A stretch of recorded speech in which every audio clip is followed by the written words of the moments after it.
I think, to the platforms. Check that.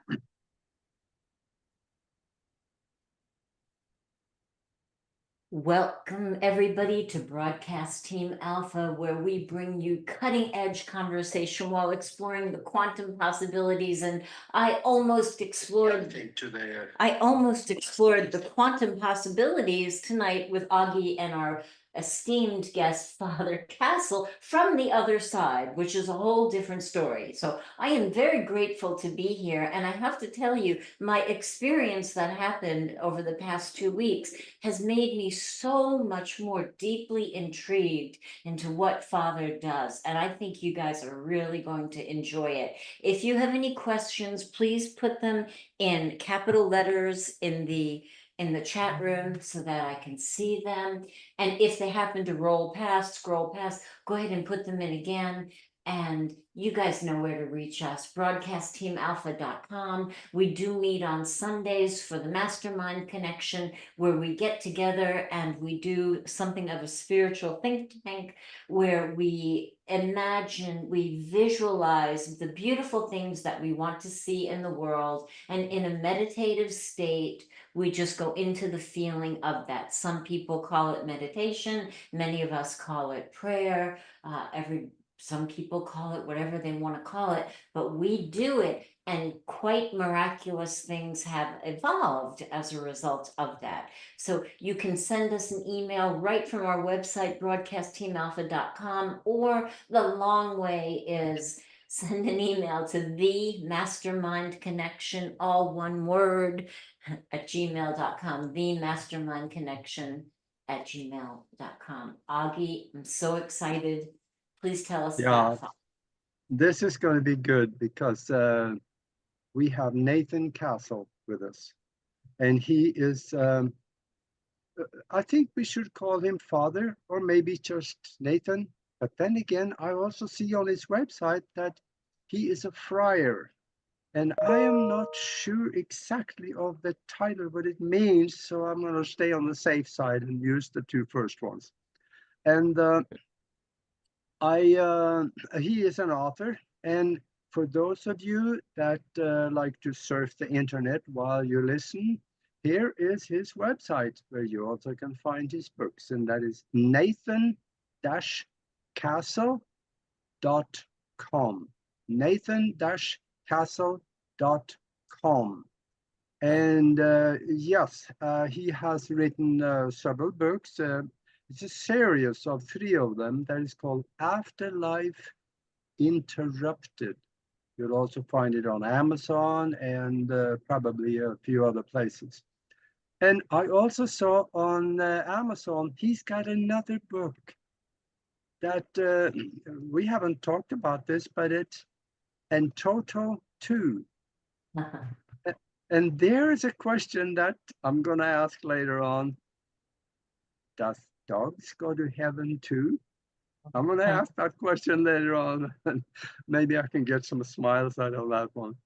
And yes, he is an author, a lecturer. He's a guest on shows and conferences everywhere. He's a Catholic father or priest, or maybe whatever you would like to call that.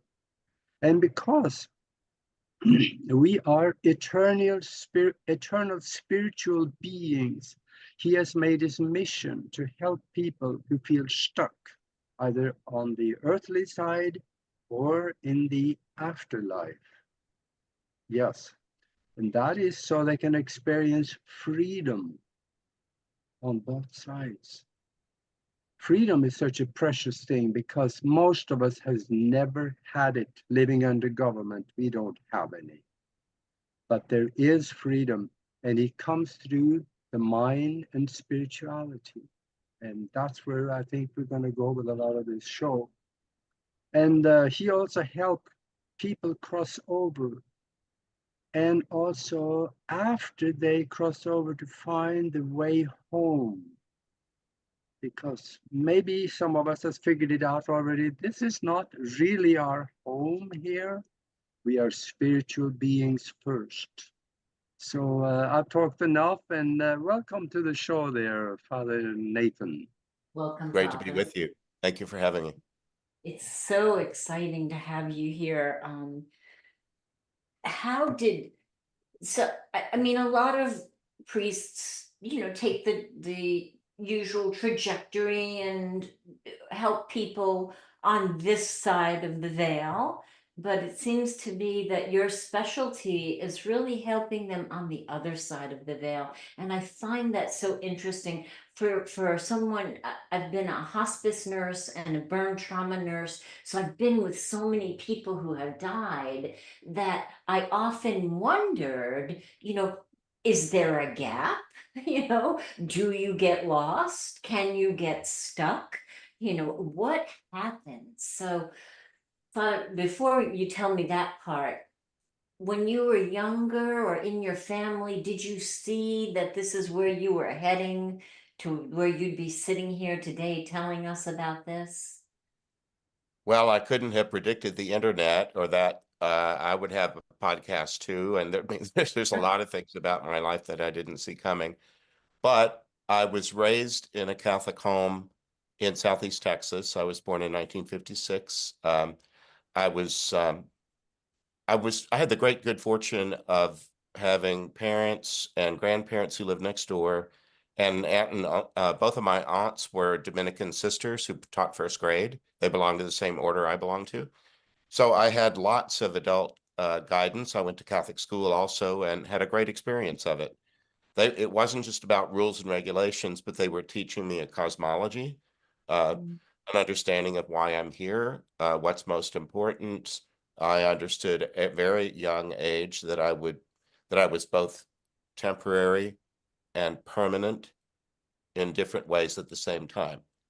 Mhm. And I learned about death, probably about 6 or 7, something like that. And that I was told that there were 3 destinations that seemed to me like nation states the way they described them. It sounded like you go to either Mexico, the US, or Canada. You know, you go to heaven, hell, or purgatory in some order.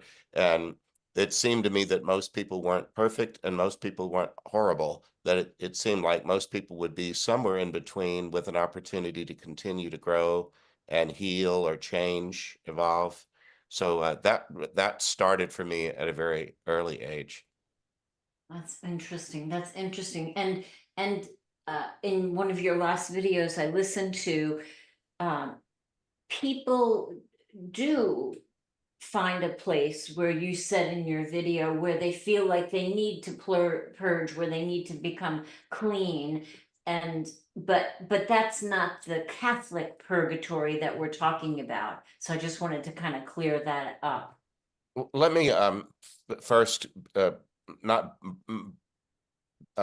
bury the lead. The bulk of the ministry that my books are about is a phenomenon that began happening for me about 27 years ago. It was being contacted in a dream by someone who had died in a sudden and violent way. I give the example of being a priest for many years. I kept a pager on the nightstand at least one night a week. Very often priests in a region within a city will take a turn answering emergency calls at the hospital during the night. So when that happens, you have to suddenly rouse yourself and go from sleeping to alert and write down the patient's name, next of kin, room numbers, all these things, but maybe somebody contacted the nurse's station. You did trauma nursing, didn't you? Yes, I would be calling you. Yeah.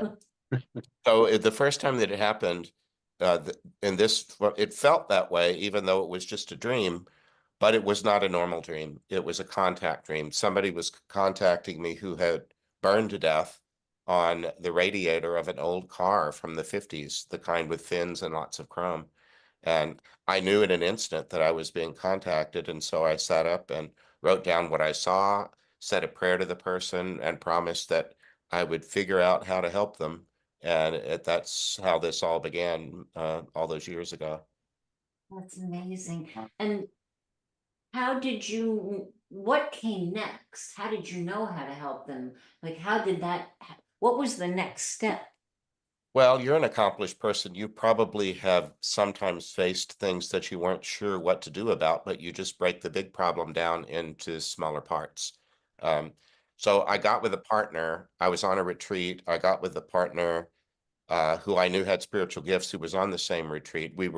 I was leading it, but when I go on a retreat, I like to be one of the first ones up in the morning. I like to have the first cup of coffee and a quiet moment before being around a lot of people.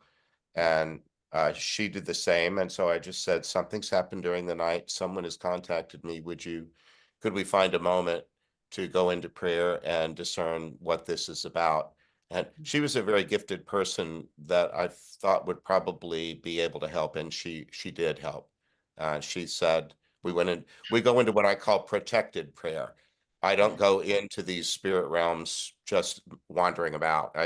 I'm a Catholic Christian, so I use St. Michael the Archangel. I use Mother Mary, St. Dominic, the founder of our order, a number of different Catholic Christian saints, just to make sure the space is secure. And once we did that, we sat in stillness for a bit. And she said, whoever this man is, he really wants to talk to you. Is it all right if I allow him to? Because she had the facility to do that. She had a spiritual gift that commonly gets called channeling. In the church, I prefer to use the word prophecy. Um, the Jewish prophets allowed God to speak through them in first person speech, and very often at a Catholic mass, the first reading is from one of the prophets. So anyway, she let him talk, and he explained. He was angry. The first words out of his mouth were, "Who the hell does he think he is, taking me just when my life was getting good?"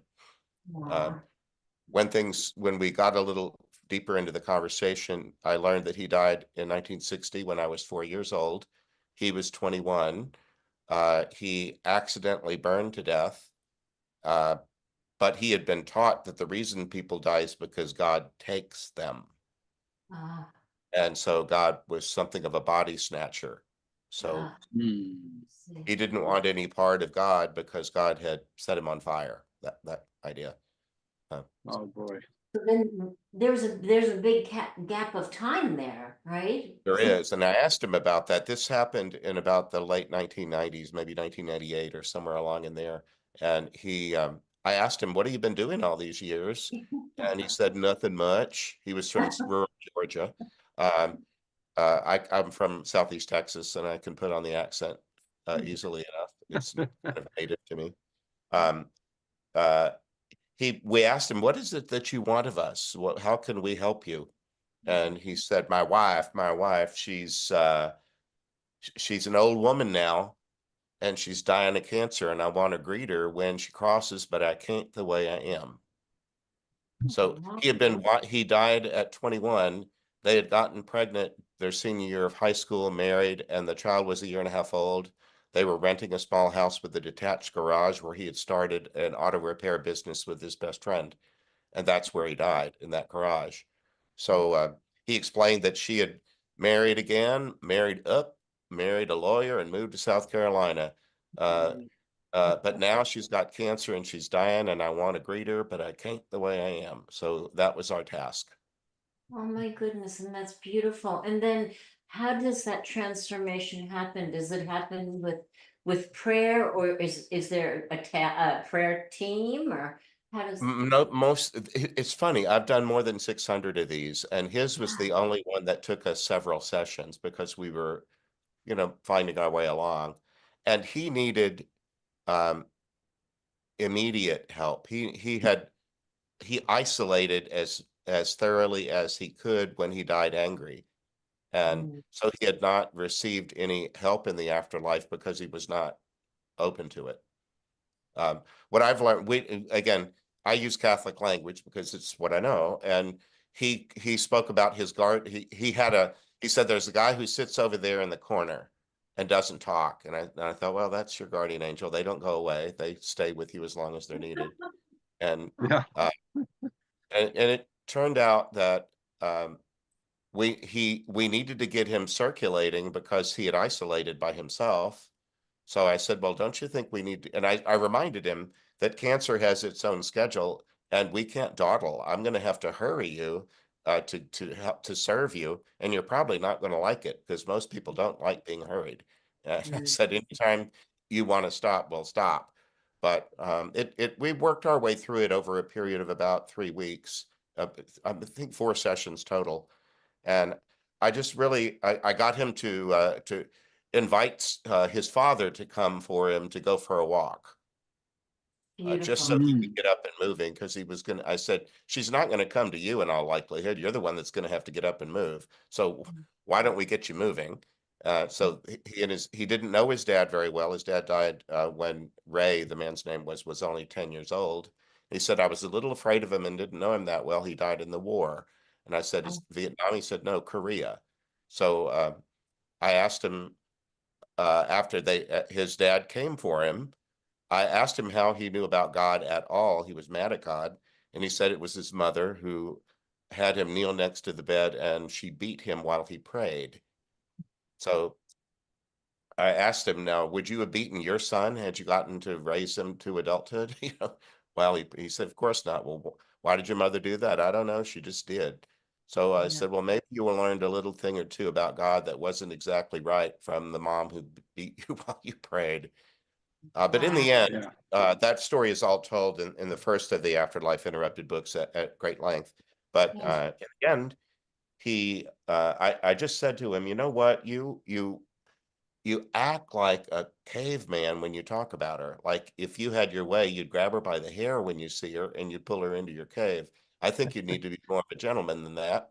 You're probably not the only person who wants to greet her. She's in her 60s after all. There's probably lots of people that she's loved who have died and would like to greet her.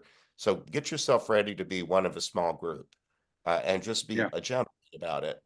And in the end, uh, the second to last time we talked to him, we said, how you doing, Ray? And he said, big news, my wife passed.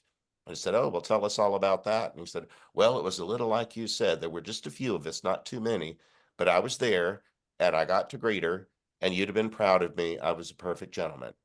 So Wonderful. that's all he needed to do, was sort of calm down a little bit. I And, I love that so much. And Father, it gives so much life to all of the bedsides that I stood next to, and the yes, person reaching out to the invisible people we can't see, or yes. saying, this is my mother, I'd like you to meet her. Like, oh, I'm so happy to, very nice to meet you. Nobody's there. And so this gives such life to that. That's amazing. Yes, that's often called a deathbed visitation. They're quite common. You probably saw lots of them. Yeah. My grandmother had one. I was with her in the last hours of her life, and she had one. What about when people let you know they're going right before they go? What's that called? Well, one of the things well, terminal lucidity. If they've been unconscious and they come alert right near the end and let you know that they're going, that's usually called terminal lucidity.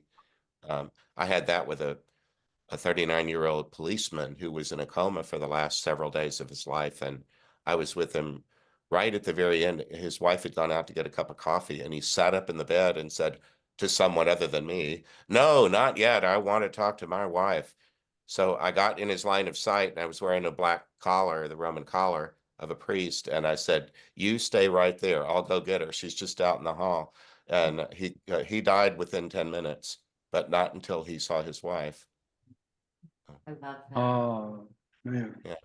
Love it. Yeah. And then do people like who are dying not wake up, but somehow telepathically let people know they're going, like maybe in a dream, like I dreamed Aunt Seal was gonna die and she did, something like Uh, that. you must have read of a lot of grandchildren know that their grandparent died before they're informed of it. Yeah, that Often Yeah. happened. a Yes. grandparent will very often buzz through a child's bedroom and visit somehow, and then they'll wake up and learn that grandma died during the night. There's a lot of literature around that kind of thing. Father, I love the way that you use the word that they buzz through, because Yeah. my experience of it, it's happened a couple times, is like they buzz by. I Well, used to liken it to the Top Gun movie where they would buzz the tower. And I'd Oh, yeah. go, now who's leaving? Because they'd buzz by at night and I'd be, okay, And which one? they're energetic and they're having to get used to controlling their new way of being. You know, Interesting. we will all learn that one day, but it'll be something new, and it's something that we'll get used to as we experience it a bit. Yeah. But the people that I deal with almost all died violently and suddenly. And in the first book, the subtitle was Helping Stuck Souls Cross Over, because I thought that many of them seemed to be in, well, like Ray, having some thought pattern that kept them confined. Um, Yes. and like, What about Ray? After that, he got to see his wife. Do you know what happened to him? Did he go home, so to speak, or to the yes, light? I know a little. I only know a little because, Augie, we never tell these stories publicly without going back one last time to get their permission. It just Yeah, seems that's the polite thing to do. It's their story after all. And we don't usually have identifying information about, last names and social security numbers and death certificates and yeah, such. But I do go back and say, we maybe use your story in a book. And at the end of it, he told me that now that he knows how to greet people, because he did it with his wife, he thought, this is something I want to learn more about. And it's a consistent thing in my world that there's so much to learn that there are schools where other people want to know that too. And so you're brought into some sort of cohort or group of people who want to learn the same thing you do. And as a person who's been a lifelong student, I love learning and I love being with people that want to know what I want to know. And so that's a delightful piece of what I've seen in that lowest level of afterlife activity is he wanted to know more about how to become more expert in greeting people. Oh, And I love so hey, he went to a school to learn how to do that. In fact, I told him at the end, I said, you know what? I know these two things about you. I know that you can keep track of people because you watched your wife for 40 years. And I know that you can greet them when they pass. And so, Ray, would you mind watching me until I pass? And would you greet me when I do? And Oh, his last words to me were, why, sir, I'd be most honored. Just look for the perfect gentleman. that is the wow, sweetest thing, Isn't it Father. a sweet story? Yeah. that is wonderful. It's Yeah. so So sweet.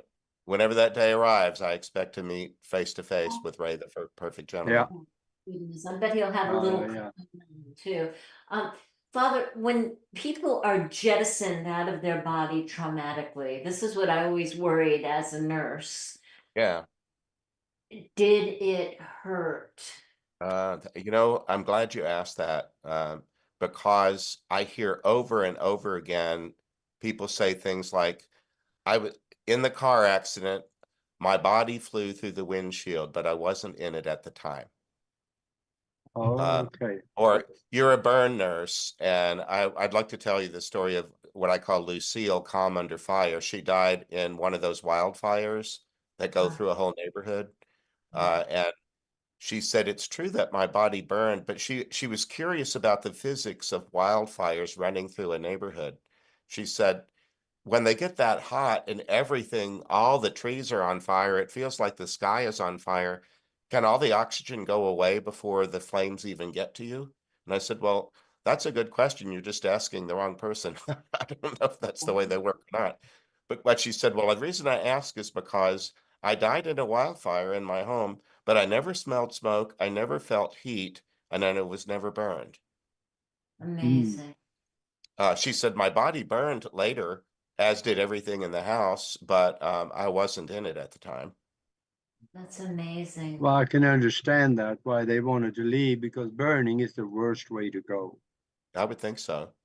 She Yeah. was concerned. It was something like 3 in the morning, and she was awakened to beautiful dancing colors out her window that she had never seen before. And she just thought, this is spectacular. I wonder what this is. She went over to the window to discover she was in a wildfire. And she said, I Mm. was a widow. I was in my night clothes and slippers. I didn't like my chances on the driveway. If I'd been a younger woman, I might have grabbed the car keys and made a run for it. But she said, rather than run through the house and scare the cats, I gathered them up to me and I sat in a chair and said, let's just see how this goes. She Oh, had in mind that sometimes tornadoes or wildfires will skip Yeah. about and there'll be one house left standing while everything else around it is gone. And she just said, maybe that'll happen. And it did not, but she said, I would never have thought that dying in a wildfire in your own home could have been so easy. And so amazing, Father, that she noticed the different colors and found the beauty of that moment. I mean, that's so amazing that we can actually do that. Well, in the dream, she was showing me the standing at the window as though I was in her eyes. And then after registering that it was beautiful, there was something black and sinister coming up from the lower left and kind of claw-like. So it had both beauty and danger in it, the way she told the story. But in the end, she didn't need very much from us. And we found that they don't really need a lot of counsel like Ray did. Most of them have been vetted. They've been through a process. And maybe you're a part of that one day because you've been in healthcare. After you die, there's still people who need to be comforted. And some of them think they need healthcare. For example, back during the pandemic and before there were the vaccinations, when it just seemed like your next breath could could kill you, all that masking and everything.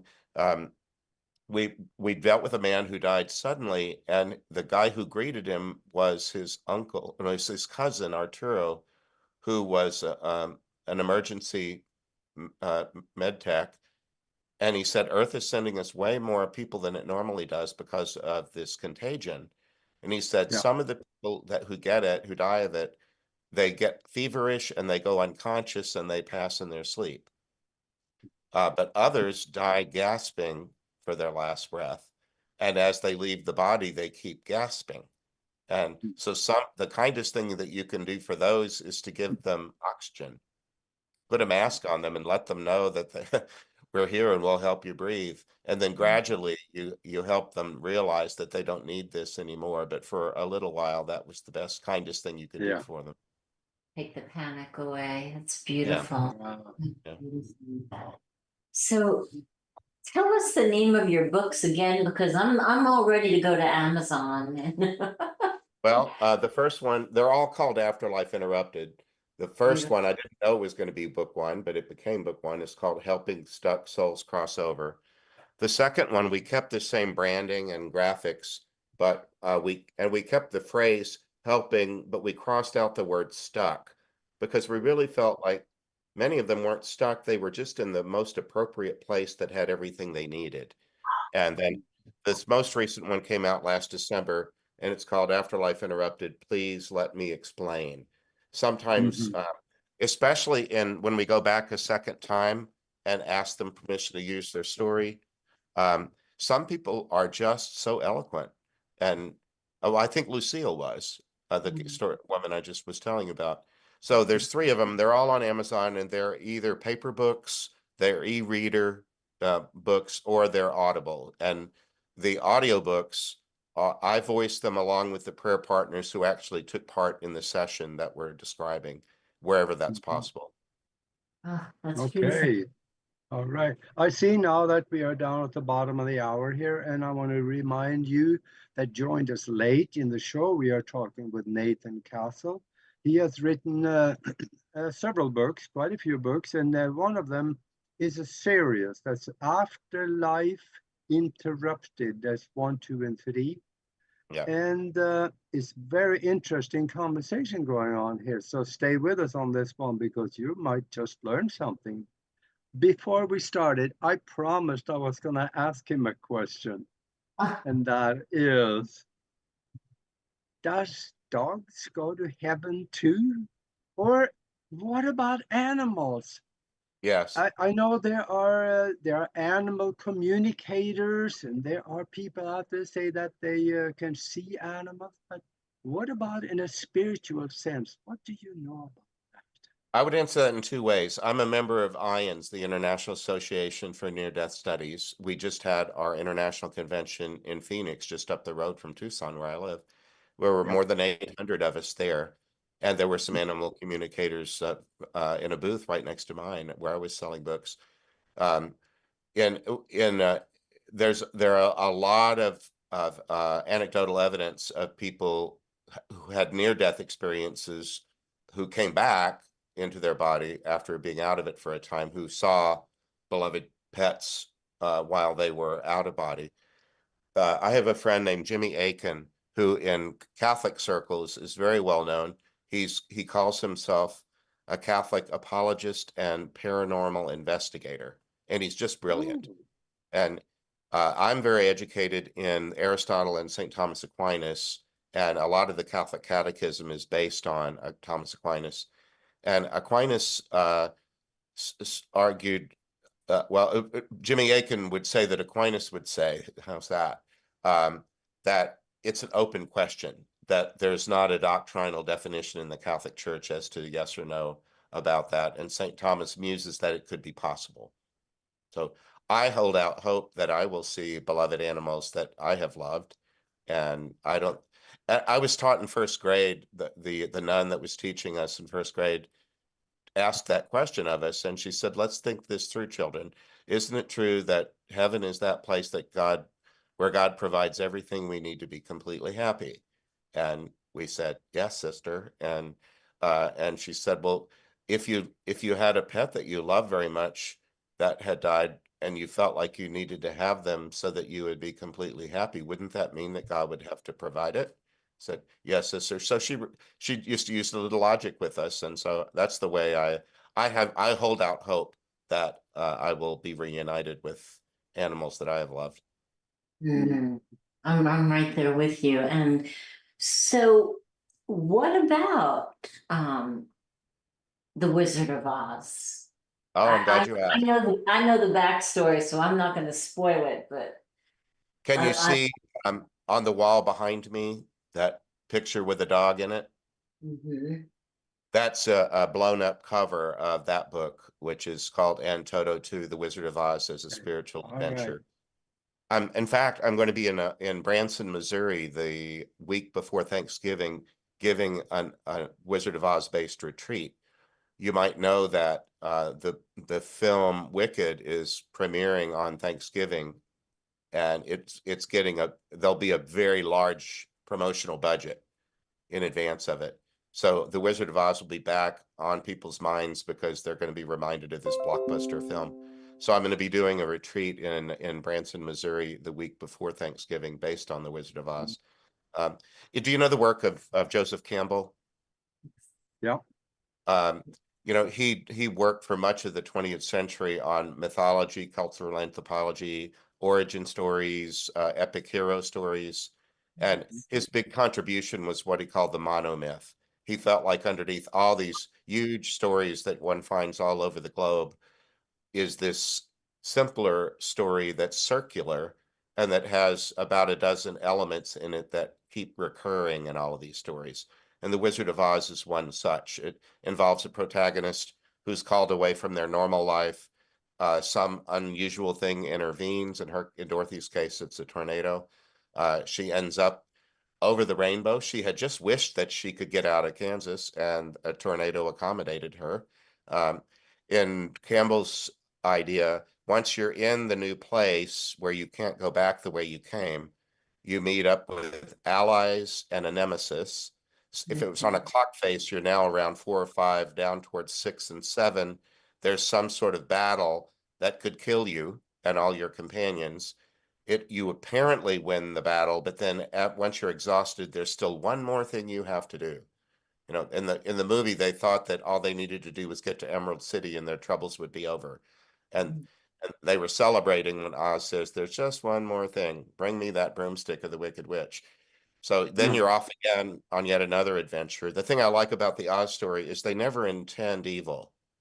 They don't go there to kill her. They just go to get that broomstick because that's their ticket home, or to whatever it is their heart's desires. And they come back, and then of course they're given tokens that even a child can tell are not really a heart, and that's not really a diploma, and that's just a little badge. That's not really courage. And but then she realizes that she never really belonged in Oz to begin with, that she's a stranger in a strange land. She really belongs back where she began. And then in Campbell's thinking, the protagonist needs to cross back over the threshold and what he calls green the homeland. If you remember, in the movie, Kansas was in black and white, in a very desolate looking black and white. And but she brings back the goods. Sometimes it's the sword and the stone, or it's the elixir of life. In this case, it's really herself. It's not some trinket. It's herself that she brings home, but she's alive in her skin now and doesn't need to ever run away anywhere else because she's learned how to be in her own skin. So that's the short story of it. But I love that film and never get tired of doing retreats based on it. I love Yeah, it too. Go ahead, Augie. I'm sorry. yeah, I got another deep question for you because I know for a long time the church have said there is no such thing as extraterrestrial beings. Now the Catholic Church is changing their way a little bit about that. Say, well, yeah, if God can create more than one place like Earth, there may be other things out there. And Yes. what is your take on the extraterrestrials? And may they be the same kind of spiritual beings as we are? Or what do you think? Well, I already believed in God, who is both extraterrestrial and terrestrial, because I believe in Christmas, that God took flesh and human form, and that God is both human and divine because of the incarnation. I never suffered that in childhood. I was never taught um, that there were no other life forms besides us. In fact, we were taught all about the angels, and the Yeah. angels are non-material beings who are also persons. They're not human persons, they're angelic persons. We were taught that God has three personhoods. There are three persons in the one Trinitarian Godhead. So I was already taught a cosmology as a little kid that had animals, all kind of animal life, and human personhood, angelic personhood, divine personhood. And and I was growing up near Houston during the space race.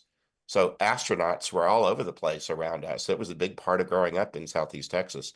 So the idea that we share the universe with other kinds of beings never conflicted with my religious training. I love that. I That's love that. good. Yeah, That's because amazing. obviously we do.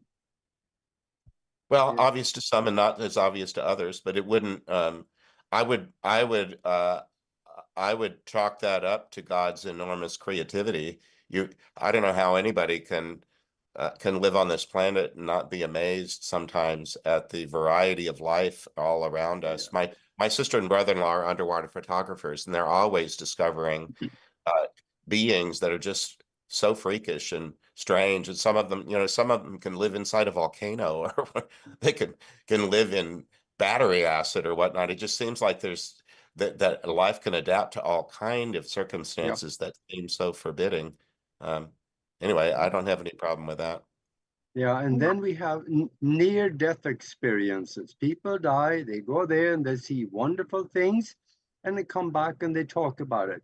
Once in a very, very great while, there is one that comes back and say, I saw the other place, the one downstairs in the Yes. basement next to the furnace. Yeah. What about, is that because of what they have done, or what they maybe their mind works, or what they believe, or what do you think? Those are typically called a distressing near-death experience. And I think there's somewhere about 15% of near-death experiences Yeah, have that characteristic of them. In fact, I think Dorothy Gale in The Wizard of Oz had a near-death experience. If you remember, she was hit in the head with debris during that tornado. She dropped onto the bed, and then at the end of the movie, she's in the bed, and Uncle Henry is saying, "We thought for a minute there we were going to lose her." You know, she was unconscious and then traveled out of body and had all these other experiences. I don't know. I just listened to some talks on that last week. One of the ideas is that in the afterlife there can be a place that's hellish. It doesn't necessarily have to be a torture chamber that God created to put enemies, but it can be that people continue to choose to behave in ways that are destructive. Um, I never go into spirit communication without first making sure I'm in good company. I believe that everyone is well made, but not everyone is well behaved. And so Right. not everyone is good company. And so I do believe that there can be afterlife places where people could observe dark things. But that doesn't Yeah. necessarily mean that it's a fiery pit of hell from which there's no Yeah. turning back. I don't necessarily think that it's because of what they have done in the past, because I know a guy here in Tucson. He was a sniper for the US Army in Vietnam.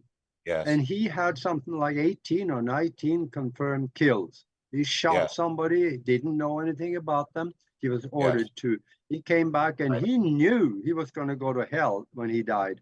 And then Yeah. he had a near-death experience and he never saw that.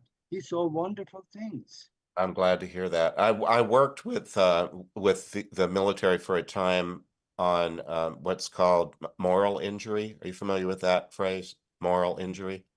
In the it was explained to me by Dr. Bill Nash, who used to be in charge of healthcare for the Marine Corps, a psychiatrist. He explained to me that people use the phrase PTSD very casually.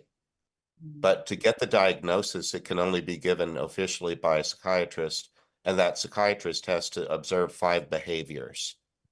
And they need to put a check next to each of the 5.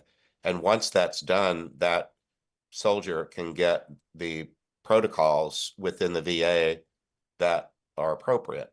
But he said a lot of people have 2, 3, or 4 of those things that are enough to disturb them quite a lot and make their marriages hard and their normal living hard, but it doesn't raise to the level of PTSD. So in 2007, he was one of a team of people that came up with the phrase moral injury. The argument being that there's just something in the human person that knows killing another person isn't a good thing to do. There might be circumstances like your sniper where it was legal and even trained for and so on, but that doesn't mean that it doesn't injure the person having to do that. And Yeah. so sometimes folk like that really need good care afterwards. People do need good care. And even I've worked with nurses who would not administer morphine because of their religious beliefs. They would not do it. Wow. And yeah, it was very interesting. But morphine will help them shut down the breathing and yeah, I mean, it does really good things. You know, it makes you feel like you're not in pain. It makes you feel like you can take a deep breath, but you really can't. You're going in the opposite direction, you know. Feels good going the other way though. Yeah. Well, what I've seen, all the people that I deal with in this particular ministry, almost all of them died suddenly and violently of something. Now, once in a while, I get people that suffered a kind of a soul-crushing trauma years before their death from which they never really recovered. You Wow. probably know at least one person who's been through some trauma and it just left them a shell of what they used to be. And Yes. sometimes people die that way. And what I've seen is when that happens, there are something on the order of afterlife clinics that are perfectly equipped. Don't you wish that every town everywhere had great mental health care that was affordable for everybody, that nobody was homeless because they were mentally ill, and that all of it was free? I've seen that. And people, one guy was from, I think, Colombia or Peru, and he was a peasant. He was a poor man, and he died, and he awoke into such a place. And he said, the sheets are clean, the food is good, and it's hot, and it's plentiful, and there's good care. He thought he must have died and gotten rich. Aww. Because he was being cared for in a way that only the rich, in his experience, would have been. maybe he did. Well, I suppose so. He was getting what he needed, and. That's so. He was getting what he needed. And that's what I've seen is Yeah. that regardless of how awful a person's end of life might have been, they get what they need according to their own mode. Uh, Sometimes people will die in an event. For example, imagine causing a traffic accident that killed you and other innocent people, and now it's your fault. Yeah. Bad enough that you left the body in a car crash, but you caused other people too. So sometimes people will have a kind of a shame, a guilt Yeah. load that goes with them, and they ought not be talked out of that. In grief support, we don't just tell people, stop your crying, or he's in a better place. We let people move through their process, whatever it needs to be. And I've seen people just get what they need, and patient people like you might be on the team helping them, maybe prodding them a little bit so that they don't.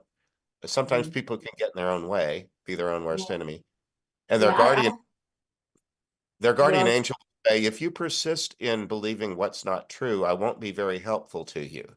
And what you're saying is only partly true. Do you remember this part? And the guardian angel can fill in without insulting you, can say, yes, I've heard you tell that story, Nori, but do you remember this part? Because they were there and they saw something else. And oftentimes that helps a person calm down and maybe recast their story a bit and shift in yeah. a way that's healing. Yes, I loved when I worked night shift, because then I could tune in, and I would pray during my shifts, and and I would get directions, Yes. like a nudge in the rib, say this, Yes. use I've done your that for years in pastoral counseling. Sometimes people will seek out pastoral counselors. For one thing, we're a lot cheaper than the other kind. You can go to your pastor and make an appointment, and it might not cost you anything at all. It usually didn't.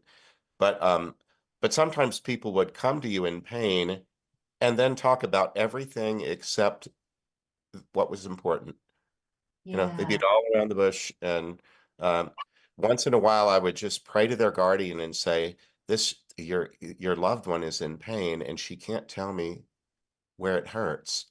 Like maybe yes, like being a pediatrician or a veterinarian, when the patient yeah, really can't tell you as much information as you wish they could. Yeah. And once in a while, I would get a nudge that would say, "Ask her about junior high." yes, They won't disclose your secret, but that doesn't mean they can't point you in a direction. And that's sometimes I would say, tell me about junior high, and then the tears would flow.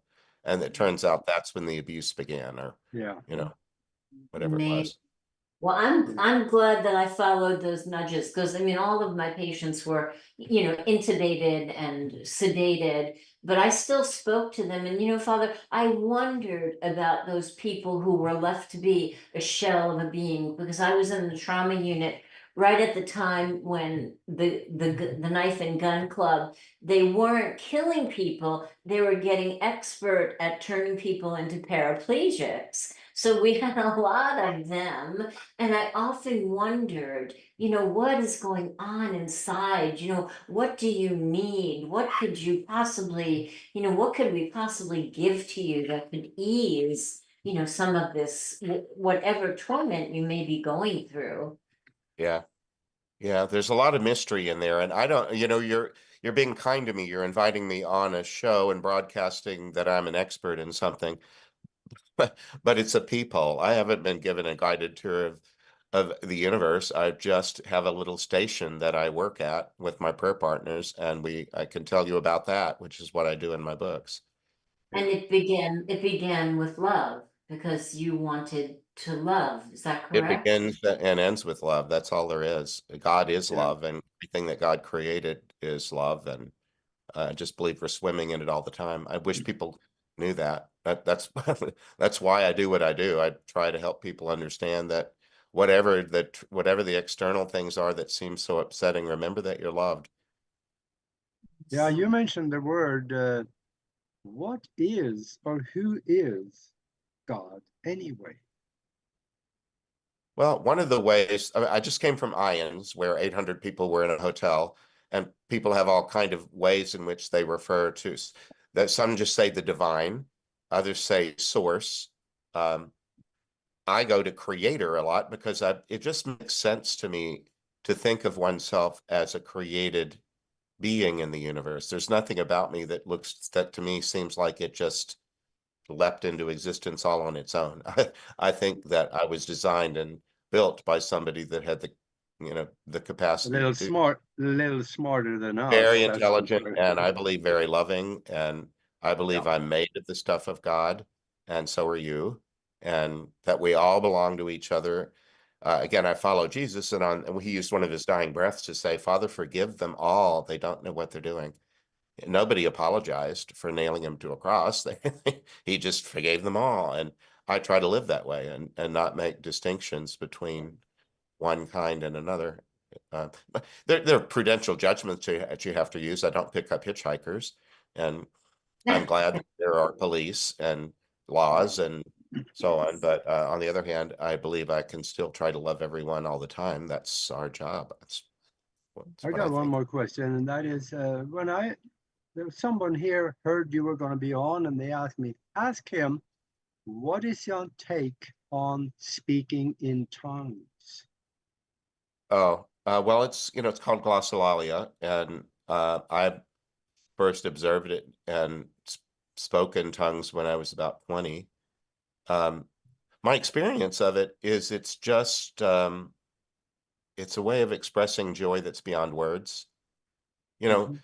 Verklempt is another word that's kind of like that, where you just get choked up and you're so full of emotion, logic fails, and very often speaking in tongues, when you do it in a group, it's usually moving out of a prayer of gratitude and praise and thanksgiving, and then very often the prayer leader might be playing a guitar, and they'll do a few strums that sort of is a cue to people that, kind of the way they flash lights at a theater to tell you to go sit down. It's time to. They'll do a little strumming saying, if you feel moved to move into tongue speaking, go ahead.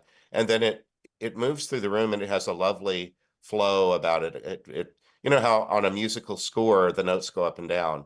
You can almost feel that moving through a room, the undulation of tongue speaking and it usually has a kind of melodic character to it.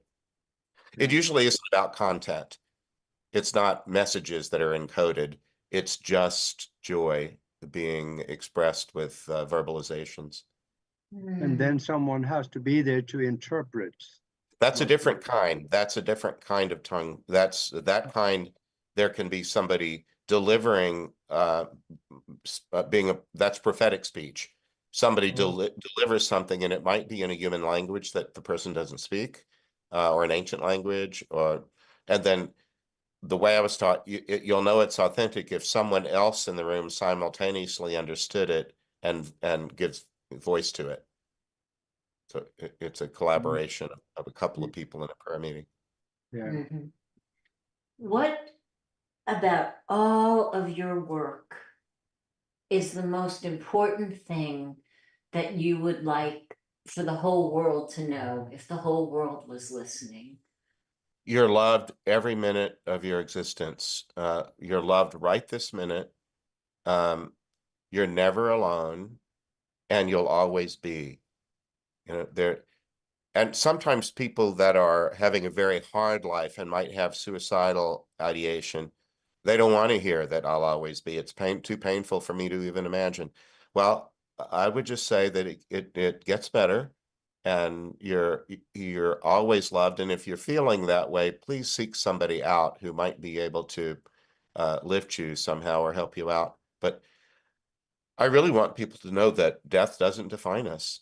It's a moment like being born, and it'll happen, and then you'll go on. And I believe there are a great many other joys and great experiences to have afterwards, regardless of whether you're a religious person or not. Mhm. Mhm. It's Mm. not just the good Yeah. boys and girls that survive their death. It's everybody else. Everybody. Mhm. Yeah. That's why I keep saying there is no such thing as death. There's It's a only, moment. It Yeah. it occurs, but I don't let people say he talks to the dead. Hmm. There really aren't any dead. I talk to people who have died, but there's still people who are alert. They're just alert in a different wavelength and a different mode of being. Would you call that like in a transitioning? Are they in a transitioning moment? Oh, sure. I mean, you did nursing. You must have seen people born. That's a big transition. Uh-huh. And dying is an analogous one, but but it has a beginning, a middle, and an end. Dying, there comes a point where you're finished dying. You've died. You can just go to the past tense and say she died. And then after that, you're living in another manner of being. It isn't always an instant. Even when it comes time for people to record a patient's time of death, that can be tricky depending upon heartbeat or brainwave or different ways in which that might be measured. Yes, yes. Yeah. And just like the birth, though, I have to say, and I'm wondering how you feel about it, every single last breath that I've witnessed, I've taken pause as it being such a special moment, just like birth. There's just something about it that is so precious and so Father, I don't even have the word. I don't even have the word. It's just that special and amazing and magical, even. I don't know. Yes. Yeah. Yeah, I wish everybody had that experience so they could see for themselves that it can be quite a beautiful thing. I've experienced several people's moment of passing, including my grandfather's, and um, it can. A lot of people will tell you that it was one of the most amazing or heartfelt things they ever took part in. I consider that moment to be more or less a graduation from this school, so we can go on to the next one and learn more. Yes. Yeah. I used to have a friend that called it getting promoted. Yeah. You There got we go. uh, Augie's Promoted. Augie's gonna go to the doghouse. Father, Yeah. thank you so much for being with us. Please tell us one more time how to reach you for all of the people that are asking questions here. Sure.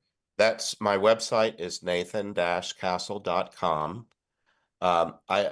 If you go to the website, there's a contact form, and I ask, I like to have, I know, first thing I asked you is where are you today? And I like to know, for example, what time zone are people in, because I like to text them if they'll leave a phone number. I'd prefer to text and maybe make a brief phone call rather than writing a lot of email.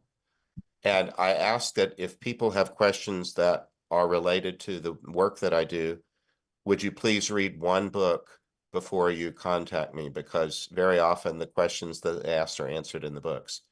And I try to say, I think we'll have a richer conversation if you're a little better informed about it. So if you would please take the time. Very often they're asking about a loved one. Suicides, my child committed suicide or died by drug abuse, or very often it's because of people's own suffering that they're not always asking questions just out of intellectual curiosity. Very often it's moving through their heart.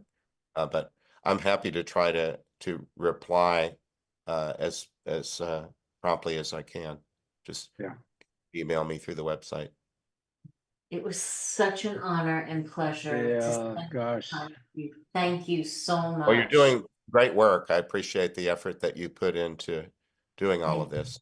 Thank you so much. We have to have you on Yeah. again in the not too distant future. One quick question. Do you visit or what do you think about the Akashic records? I'm interested. I don't have any direct experience of it at all, but because I'm a member of IONS, I'm around so many people with such varied interests, and I know about that. And of course that comes from the Eastern traditions. But Yeah. I was also taught again as a little Catholic child that everything that we bring into being, including our speech and our actions, goes on. That Yeah, recorded. yes, and in the near-death literature and the experiences that people have brought back, the life review. Are you familiar with the life review? We're kind of Yeah. getting into that topic all the way. Maybe we talk about that the next time you have me on if you want I'd to. love to do, yes. Although I would tell you in an instant there, you could get experts on that, and I'd rather be in the audience or on a panel than talking about it because I'm not that skilled in it. But a lot of people talk about being brought into a circumstance where they are floating in love, and then they're shown scenes from their life, maybe from junior high, where they said something unkind that had a wounding effect that followed a person, or conversely, that they did something encouraging or something that lifted someone up that changed that person's life, and they're allowed to see how that's been kind of the theme of a number of different movies over the years, including It's a Wonderful Life. You know, how something that we did reverberated down through time and space and affected lots of people. And I think that's a good way to kind of try to approximate the Akashic record. Understood. Beautiful. I think so. Father, thank you so much. We're over time. We'll have to have you on Okay. again in the very near future. All right. You know how to reach me. I'd be honored to be. Yeah. Thanks, That would guys. be Here, really good chat. I'm gonna go back in and look and see what we missed. I'm sorry. The conversation was so good, guys. I couldn't break away. Mac, thank you tonight. Augie, always good seeing you. We'll see you next week, guys. Thank All right. you. Bye, everybody. God bless you. I got one 20-second question I would still love to ask you, and that is that if you could talk to the whole world and the world is listening, what would you tell them? You're absolutely loved every instant of every moment of your existence. You always are, even if it doesn't feel that way. And you're never alone. You're always part of the one. Perfect. Thank Wonderful. you. Thank you.